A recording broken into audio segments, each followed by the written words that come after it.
श्री स्वामी समर्थ. तुम्ही कधी विचार केलाय का?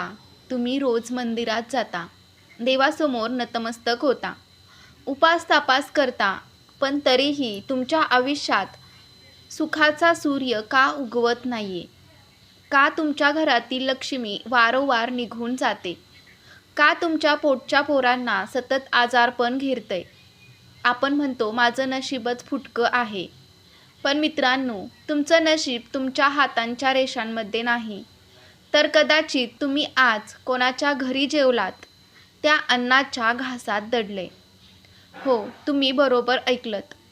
गरुड पुराण सांगतं की काही लोकांच्या घरचा एक घास घेणं म्हणजे 7 जन्माची पुण्याई एका क्षणात जळून खाक करण्यासारखं आहे.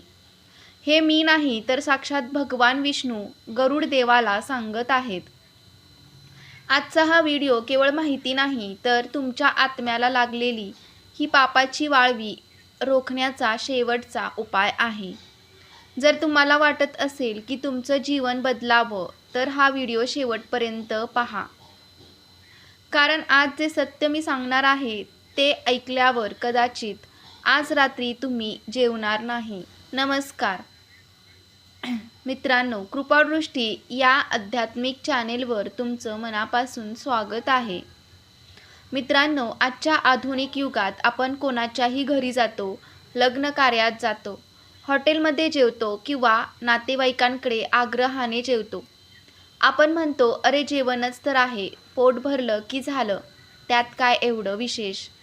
पण आपल्या ऋषीमुनींनी आणि गरुड पुराणासारख्या महान ग्रंथांनी ओरडून सांगितलंय, जैसा अन्न वैसा मन. आपण ज्याच्या घरचं मीठ खातो, त्या माणसाच्या कर्माचा अदृश्य भार आपल्या शिरी येतो. जर त्या माणसाने ते अन्न पाप करून, कोणाला तरी रडवून, कुणाचं तरी घर पाडून किंवा कोणाची तरी फसवणूक करून मिळवलं असेल, तर ते अन्न तुमच्या रक्तात मिसळल्यावर तुमची बुद्धीसुद्धा पापी विचारांकडे झुकणार. अनेक जण म्हणतात की स्वामींचे नामस्मरण करतो, तरी पण मन एकाग्र का होत नाही? विनाकारण भीती का वाटते? कारण मित्रांनो, तुमच्या पोटात गेलेलं अन्न अशुद्ध आहे. शरीर शुद्धीशिवाय आत्मशुद्धी शक्य नाही.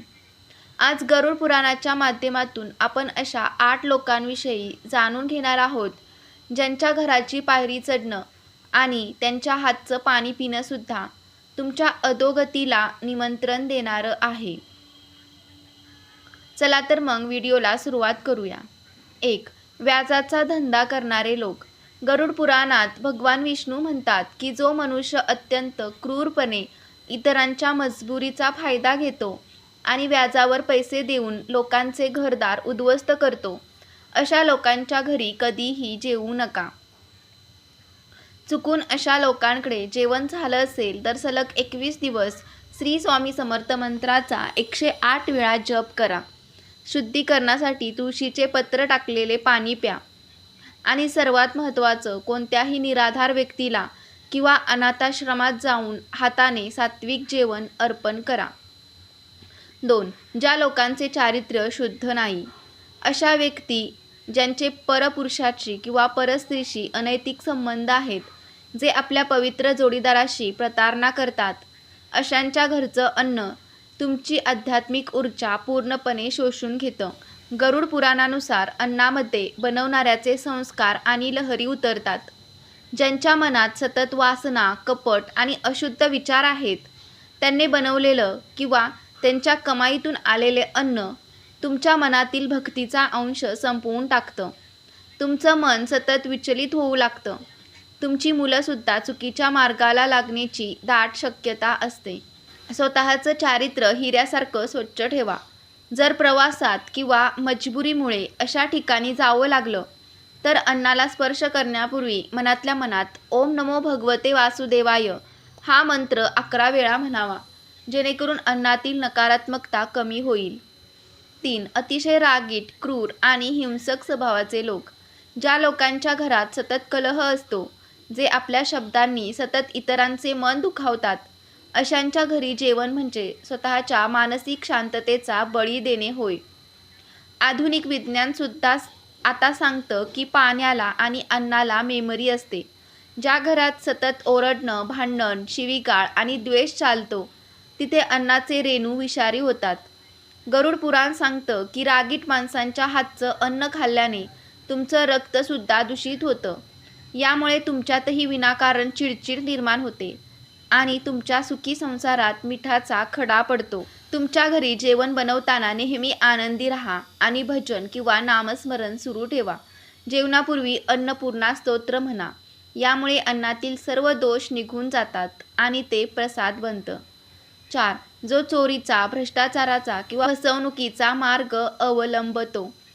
कोणाचे तरी हक्क मारून किंवा सरकारी तिजोरीवर दरोडा टाकून श्रीमंत झालेल्या लोकांच्या घरी मेजवानी म्हणजे साक्षात नरकाचा घास आहे. गरुड पुराणात स्पष्ट लिहिलंय की अन्यायाने कमावलेली लक्ष्मी घरात क्लेश आणि असाध्य आजारपण घेऊन येते. जर तुम्ही अशांच्या घरचं अन्न खाल्लत तर त्या पापाचा वाटा तुमच्याही कर्मात आपोआप जोडला जातो. तुमची बुद्धी भ्रष्ट होते आणि तुम्हाला चुकीचे निर्णय घेण्याची सवय लागते. परिणामी तुमच्या कष्टाचा पैसासुद्धा डॉक्टर किंवा कोर्ट कचेरीत खर्च होऊ लागतो. नेहमी कष्टाच्या आणि प्रामाणिक कमाईवर विश्वास ठेवा. दर महिन्याला आपल्या उत्पन्नाचा थोडा भाग मुक्या प्राण्यांना किंवा पक्ष्यांना धान्य देण्यासाठी खर्च करा. यामुळे कर्माचे दोष निवळतात. 5. जे आपल्या नोकरांचा किंवा हाताखालील कामगारांचा छळ करतात. असा मालक जो आपल्या कामगारांना वेळेवर पगार देत नाही, त्यांचा विमा काढत नाही किंवा त्यांना अपमानास्पद वागणूक देतो, अशांच्या अन्नातून त्या गरिबांचा संताप तुमच्यापर्यंत पोहोचतो. कामगाराचा घाम वाळण्यापूर्वी त्याचा मोबदला मिळाला पाहिजे, हे ईश्वरी तत्त्व आहे. जो मालक नोकरांच्या रक्तापाण्याच्या कमाईवर स्वतःची चैन करतो, त्यांच्या अन्नातून केवळ नकारात्मक लहरी बाहेर पडतात. असे अन्न खाल्ल्याने तुमची सामाजिक प्रतिष्ठा धुळीला मिळते आणि समाजात तुमचा अपमान होतो. जर तुम्ही कोणाचे मालक असाल किंवा तुमच्याकडे घरकाम करणारे लोक असतील तर त्यांना सणासुदीला नवीन कपडे आणि मिठाई नक्की द्या. त्यांच्या चेहऱ्यावरचे हसू तुमचं 7 पिढ्यांचं नशीब बदलेल. 6. जो माणूस तुमच्या संकटात आनंद घेतो. असे नातेवाईक किंवा मित्र जे तुमच्यासमोर खूप गोड बोलतात पण तुमच्या पडत्या काळात मनातल्या मनात टाळ्या वाजवतात, त्यांच्या घरी जेवण म्हणजे स्वतःच्या स्वाभिमानाची राख करणे आहे. गरुड पुराण सांगतं की माणसाने नेहमी स्वाभिमानी असावी. ज्यांच्या मनात तुमच्याबद्दल आदर नाही, केवळ औपचारिकता आहे, त्यांच्या घरी जेवण घेतल्याने तुमचं तेज कमी होतं. अन्नामध्ये प्रेम नसेल तर ते शरीर पोसत नाही, तर केवळ अहंकार आणि रोग वाढवतं. अशा लोकांच्या घरी जेवल्याने तुमच्या प्रगतीला कोणाची तरी नजर लागते. संगतीची निवड हिऱ्याप्रमाणे पारखून करा. जे तुमच्या संकटकाळी सावलीसारखे उभे राहतात त्यांच्यासोबतच भोजन करा. अन्नाचा मान राखा पण स्वाभिमान विकून नाही. 7. जो स्वतःच्या जन्मदात्या मातापित्यांचा तिरस्कार करतो. ज्या घरात आईवडिलांना 2 वेळचे अन्न देण्यासाठी मुलं कुरकुर करतात पण जगाला दाखवण्यासाठी मोठ्या पार्ट्या देतात, ते घर साक्षात स्मशानासारखं आहे. मातापिता हे प्रत्यक्ष ईश्वर आहेत. गरुड पुराणानुसार ज्यांनी आपल्याला हे जग दाखवलं, ज्यांनी स्वतः उपाशी राहून आपल्याला वाढवलं, त्यांचाच आशीर्वाद नसेल तर तिथलं अन्न साक्षात विषासारखं आहे. अशा घरात जेवणाऱ्याला सुद्धा त्या महापापाचा भाग व्हावा लागतो. तुमच्या घराण्यातील सुख शांती कायमची नष्ट होऊ शकते. दररोज सकाळी उठल्यावर आई वडिलांच्या चरणांना स्पर्श करा. जर ते तुमच्यासोबत नसतील तर त्यांच्या नावाने दर गुरुवारी किंवा अमावस्येला गरिबांना अन्नदान करा. हीच खरी स्वामी सेवा आहे आणि हेच गरुड पुराणाचं सार आहे. 8. जो अतिशय निर्दयी आणि मुक्या प्राण्यांची हत्या करतो. ज्या लोकांच्या मनात मुक्या प्राण्यांबद्दल दया नाही, जे क्रूरपणे वागतात किंवा अशुद्ध मांसाहाराचा अतिरेक करतात, त्यांच्या घरचे अन्न तुमची माणुसकी संपवून टाकतं. दया हा धर्माचा पाया आहे. ज्यांच्या मनात प्राण्यांच्या किंकाळ्या ऐकून पाजर फुटत नाही, त्यांच्या अन्नातून केवळ क्रूरता मिळते. सात्विक आहार हाच आध्यात्मिक उन्नतीचा मार्ग आहे. मित्रांनो, आज गरुड पुराणातील हे सत्य ऐकून तुम्हाला कसं वाटलं?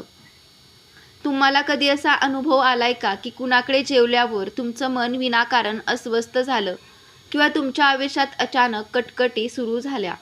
तुमचं मत आणि तुमचा अनुभव कमेंटमध्ये जय स्वामी समर्थ लिहून नक्की सांगा. तर तुम्हाला हा व्हिडिओ कसा वाटला कमेंटमध्ये नक्की सांगा. व्हिडिओ आवडला असेल तर व्हिडिओला लाईक करायला विसरू नका. श्री स्वामी समर्थ. जय जय स्वामी समर्थ. श्री गुरुदेव दत्त.